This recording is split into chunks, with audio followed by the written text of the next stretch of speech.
So I want to show you how I use NURBS to create parts and pieces for my characters. You can also use them to create your whole character.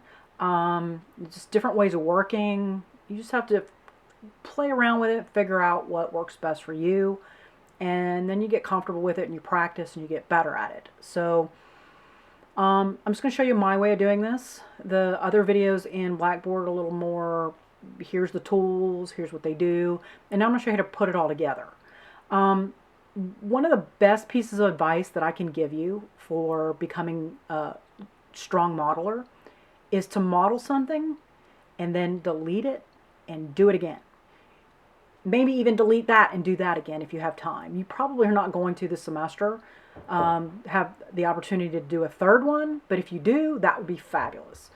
You learn so much the first time you create something that you can then apply it to the second time you do it and vastly see a huge improvement. And by the time you get to that third iteration, you're kind of blown away by what you've created.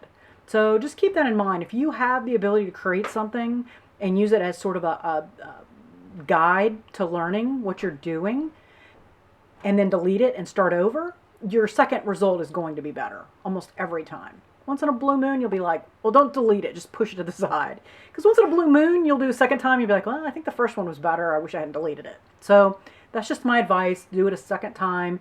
Usually that experience of doing it the first time is really, really invaluable. And if you can do it, sleep on it, and do the second model the next day, your big brain will have processed what you did at night, and it'll be even better. Okay? So what I'm going to do is I'm going to show you, I start with splines. Okay? I'm going to do something very basic, and then if I have time, I'll do a second video showing something a little more complicated. Okay, so I'm going to create a circle here. Actually, I want to create an ellipse. Let's create an ellipse. I keep forgetting I have an ellipse. Let's do an ellipse. Okay, so I'm going to create an ellipse. There's my ellipse. And I'm going to right click on it and convert it to NURBS. Right? It's that simple. Now, a NURBS surface, as you guys have learned what all this is, has curves and CVs. Okay?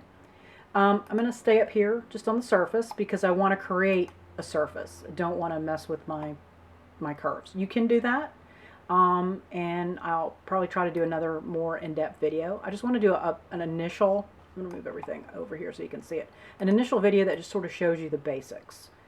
Okay, so what I'm now going to do is I'm going to hold down my shift key and pull this up, and I'm going to create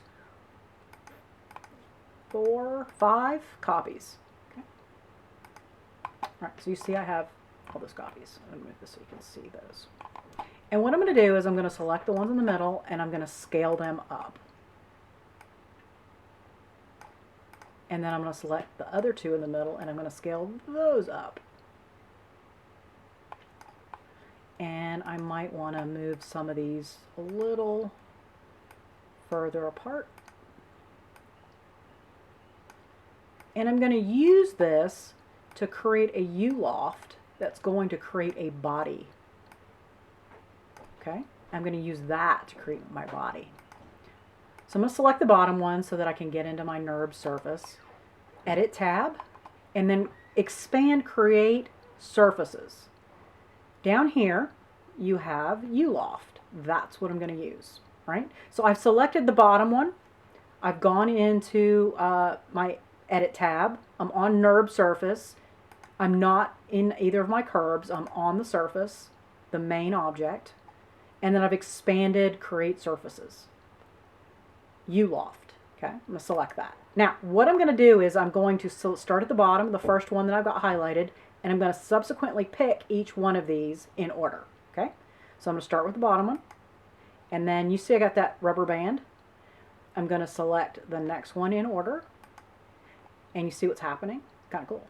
Next one, next one, next one, next one, right click twice.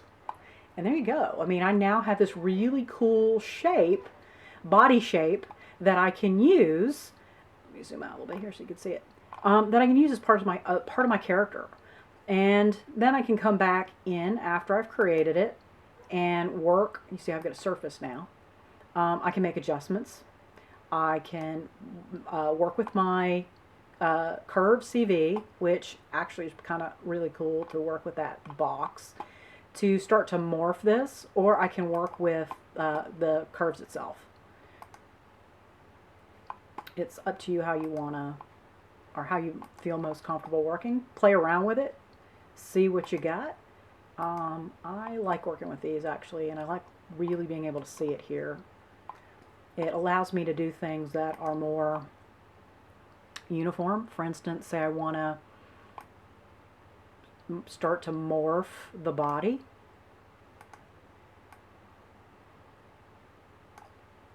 And you see how it's, whoops, it's on the other side here, how it's allowed me to do that.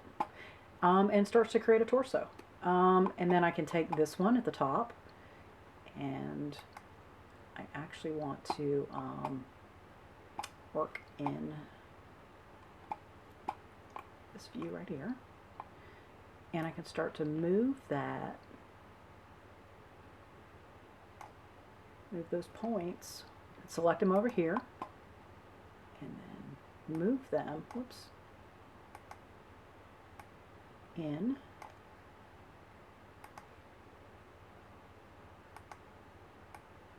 Here. And you see I now have this torso.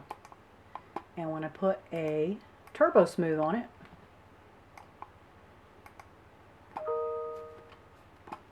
it does nothing. So now you don't have to worry about turbo smooth.